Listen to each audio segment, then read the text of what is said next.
you have experience of vicious animals.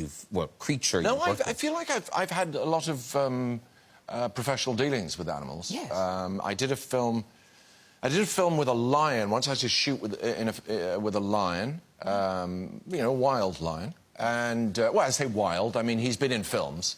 Okay.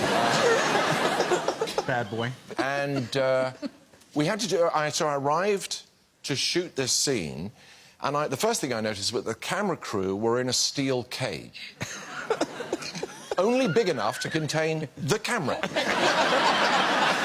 I thought I'd better ask some basic safety questions. I said, what is the sort of safety thing here with this wild lion? And they said, well, the first thing is we make sure, before the lion works, we make sure that he has sex. Just to take the edge off.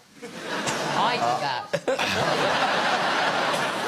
And I said, well, I'm not particularly worried about I'm not worried about a randy lion. I'm more worried about the eating kind. And they said, that's all right, because we will feed the lion.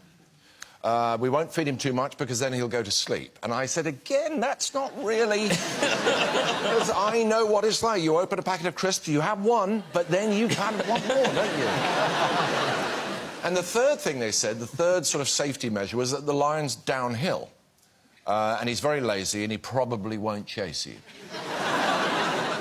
And again, I was just not really reassured by this. And I said to the chap, but what, you know, what if it does happen? What are you supposed to do? And he took great delight, a South African handler took great delight in telling me that if a lion charges you, useful advice, you have to reach back, you take a handful of shit and you throw it in the lion's face. And I obviously said, where'd you get the shit from? And he said, don't worry, it'll be there.